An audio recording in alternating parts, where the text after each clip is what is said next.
Hello and welcome everyone to today's webinar on applying for the FDPIR in FY18. My name is Sam Hunley and I'll be your host for today. Before we get started, I want to ask that everyone please mute their phones for the duration of the presentation. We'll open things up for questions at a couple of points during the webinar, but until then, we want to make sure that everyone can hear the presentation.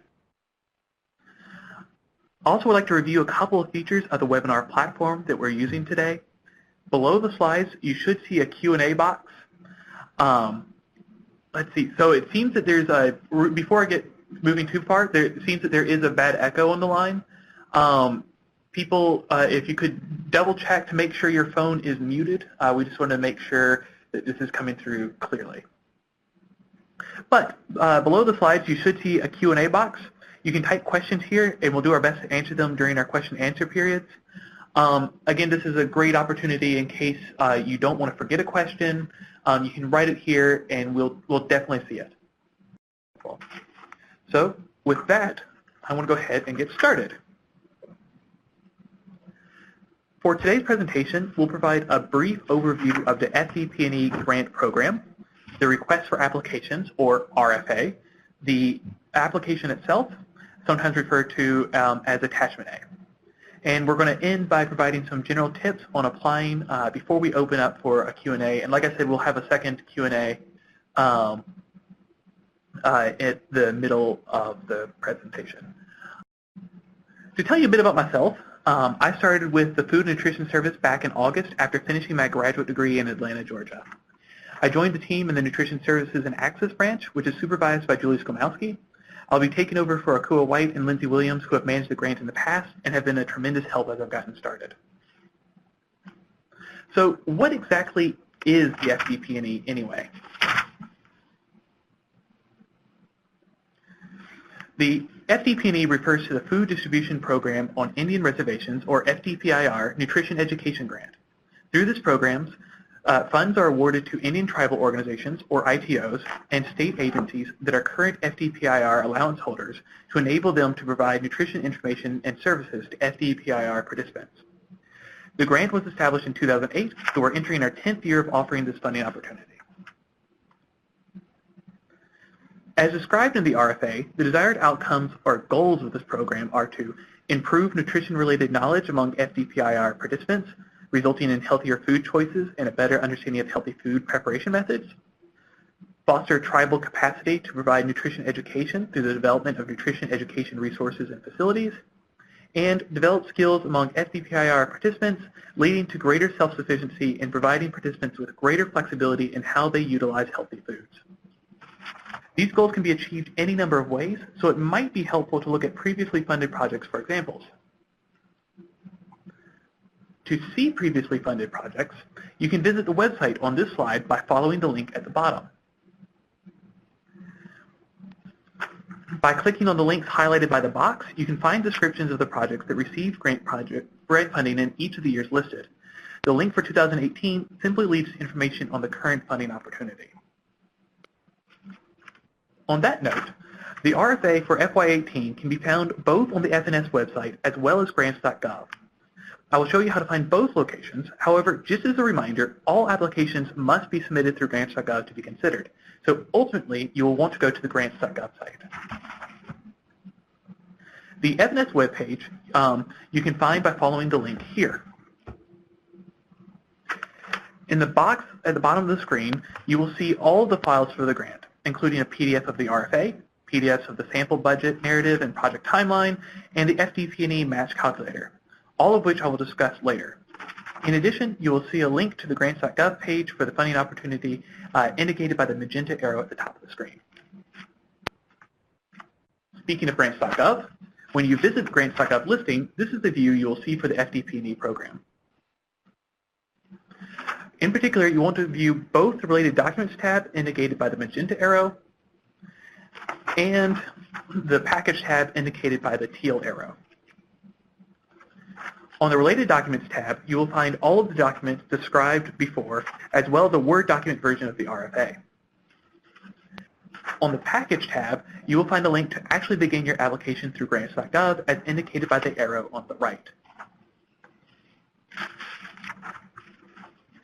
So now that we've talked about how to find it, let's walk through the FY18 Request for Application, or RFA. The RFA is the official document that provides the complete details on the grant program, what activities will and will not be funded, and how to apply. Given that it describes the entire grant program, it is a fairly lengthy document, weighing in at 46 pages. However, applicants are highly encouraged to read the document in its entirety. It is your responsibility to read the document and know what is in it. Some things have changed for this year, so even if you have applied in the past, we encourage reading it again to check for new material. Today, I will be highlighting just a few key changes in sections. The very first thing you'll most likely notice is the big announcement immediately following the cover page, notifying you to change this to grants.gov. Previously, applicants were able to submit their application as a PDF package. However, now all applicants are required to submit using Workspace. This change should be pretty straightforward. In fact, a couple of tribes applied through this method last year and had no problems with it. But it is important that you are aware that things will look a little bit different this year. We will not be discussing this change today. However, the grants.gov team has provided resources for applicants who are unfamiliar with Workspace. We also highly encourage you to start your application early, just in case you encounter any difficulties with the new system. We want to make sure that everyone has adequate time to submit their application.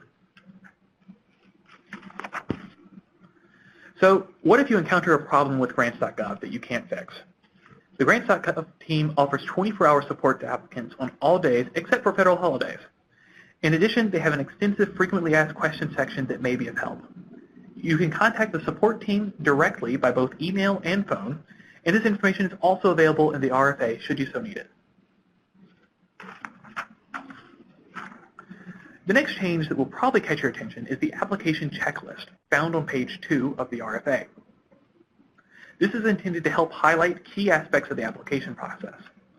Of course, it's not intended as a substitute for actually reading the RFA, but we hope that it's helpful as you work through the application process.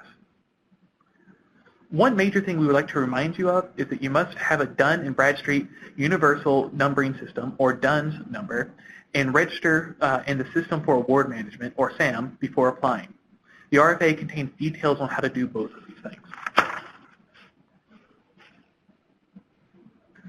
Next, I want to draw your attention to Section 2, subsections F and G, found on pages 7 through 9 of the RFA.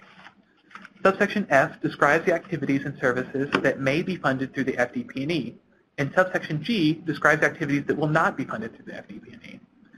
Though much of this will appear familiar to applicants from previous years, there have been some notable changes, including the addition of clarifying language and, where possible, examples. So please make sure you read this section closely.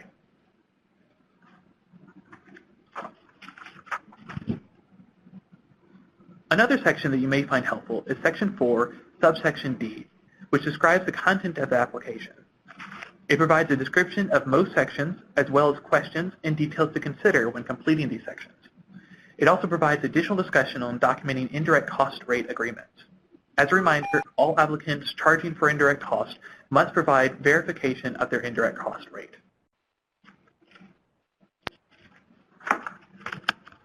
Finally, I want to highlight Section 5, subsection D, which describes the evaluation factors and criteria that reviewers will use when evaluating your application. Looking through these criteria will be helpful when designing your project and completing your application. It will help ensure that you're proposing the best project possible.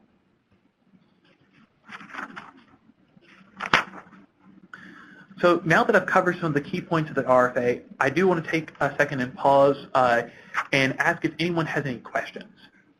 So if you want, you can ask a question over the phone, or you can provide a question in the Q&A section.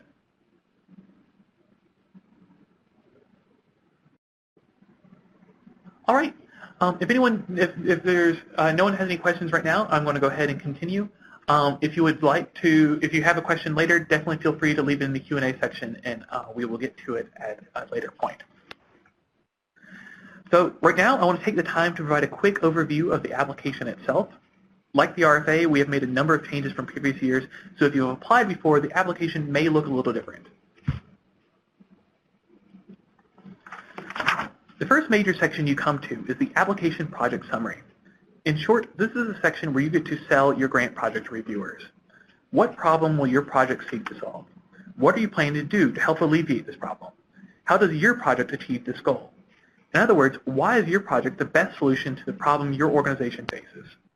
This section includes a number of questions and suggestions to help you complete it, so make sure you pay close attention when reading the instructions.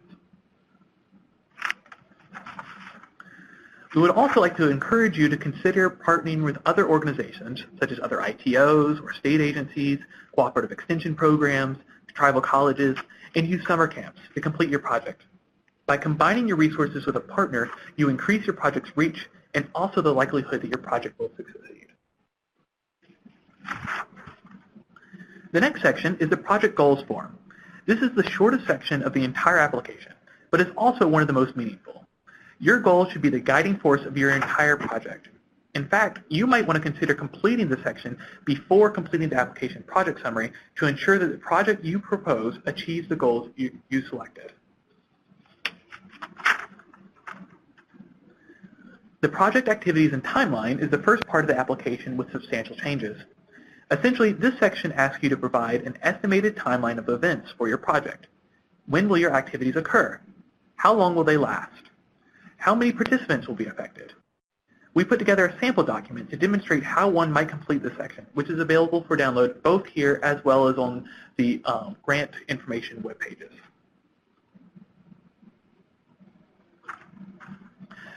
The progress and success monitoring chart asks you to describe how you will measure the outcomes of your project. By tracking outcomes, you'll be able to capture the success stories of your project. This is incredibly important when talking with your participants and sharing stories of your success with stakeholders and potential partners. It will also help in case you encounter any problems. This way, you'll be able to identify when an activity isn't working the way you wanted and determine the best way to adjust your planned activities to compensate for this issue. The last section that I'm going to discuss today is the budget narrative. This is the section with the most substantial changes as compared to last year. To help with this transition, we've created a new sample budget which is available for download. When you first look at this section, it can definitely be overwhelming. There are a large number of sections, each with different formatting. However, remember that these are intended to serve as templates to help you format your budget. Again, we hope the sample budget narrative will be helpful as you complete this section.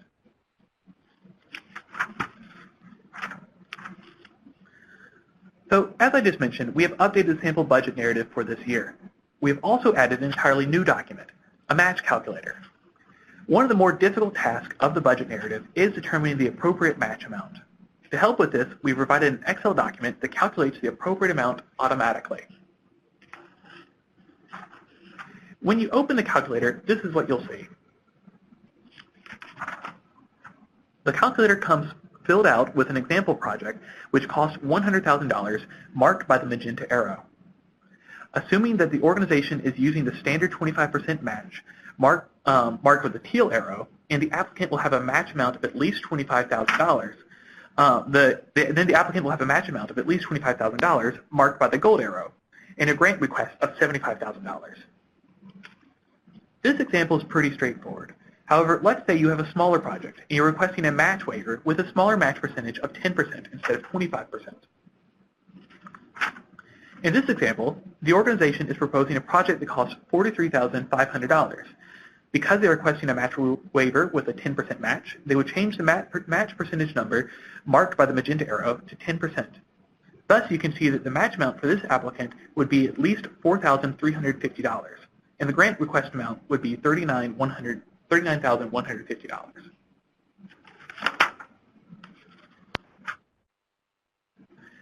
Now that I've talked about the application, I would like to provide a few general tips that we hope will be helpful. First and foremost, we encourage you to begin and submit your application early. Expect the unexpected. You don't want to try to submit your application 30 minutes before the deadline only to find a critical error or encounter a technical difficulty that prevents you from submitting on time. Grants.gov will not accept late applications, so it is recommended that you submit the final application several days before the deadline. Next, please be as specific and detailed as possible. Your reviewers need to be able to understand what you are doing, why you're doing it, and why things will cost as much as you predict. The only way that they will know what you're planning is if you give them all the details they need. We also encourage you to propose a project that is appropriate for your organization. Sometimes organizations decide not to apply for a grant because they think their project is too small. However, we have funded both big and small projects. We want you to propose a project that will work for your organization and make a difference for your participants. If that's a small project, then that's okay. Finally, we want to encourage you to ask questions if you encounter things you are unsure about. We cannot provide specific feedback on specific projects or ideas, but we're happy to provide clarification on the application or the RFA when possible. If you have a question, you can reach either myself or Kimberly Shields, our grants officer, using the contact information below. Kimberly's contact information is also available through grants.gov. Before closing out the presentation, I just want to end by highlighting a few important details. First, remember all applications must be submitted via grants.gov. Second, applications are due by 11:59 p.m. Eastern Standard Time on April 16th, and late applications will not be accepted. So please submit your application early. Finally, we anticipate announcing awards in July. With that, I want to open it up for questions. To help out, I have with me in the room Julie Skamowski and Akua White, and Lindsay Williams is on the phone. If you have a question, you can either ask it over the phone or enter it online in the webinar environment. While we're answering questions, I want to put up some questions about your experience during the webinar. If you wouldn't mind filling them out, we would greatly appreciate your feedback. Thank you.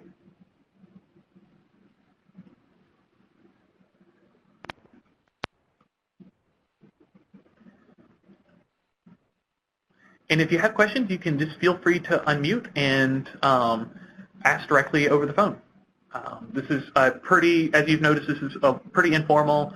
We're happy to just discuss whatever questions you might have.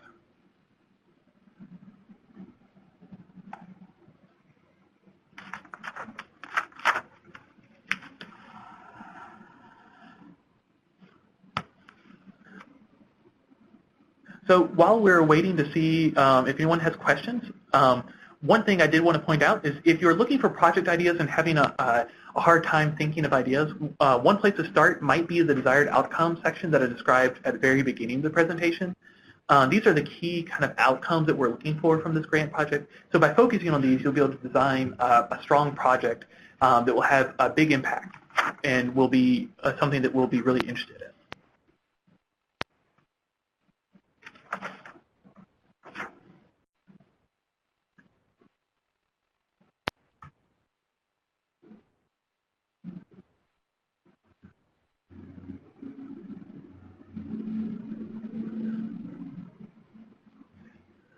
Well, and then another issue that I was thinking about when putting this together was one question people might have is, so what way could I use a partnership to improve my grant project? And we've actually seen partnerships used a number of ways in FDPIR projects. So for one, we've seen groups of ITOs or consortiums applying together to do larger projects. And we've also seen tribes partner with local universities and colleges to provide nutrition or land-grant cooperative extensions, to provide nutrition education events to local community. Another way is to work with youth programs and design nutrition education events for youth in your community. So this is a really nice way because you might have a youth program that already has things planned, and so you already have an audience of individuals. And so you can plan a nutrition education event for this sort of situation and already have people there, and so it kind of helps with the outreach component. So there's a lot of different ways to go about this. One major benefit of partnering is that it would allow you to work with another organization so they can learn more about your program. So that would help more in your community learn and understand about the good work you're doing, and help kind of increase your impact because a greater number of individuals will know about the work you're doing.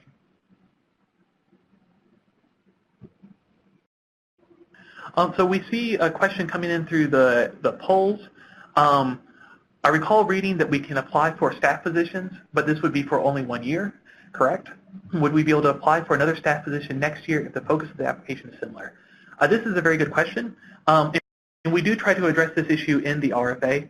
You can certainly apply for staff through this grant, but it can only be, the staff position could only be guaranteed for 1 year. You could feasibly apply to include that person in your grant in the following year, and there are people who certainly do that. But that is a risk. There is always a chance that that position might not receive funding the next year. It's something that can't be guaranteed, so that is something you do want to take into account when planning your projects.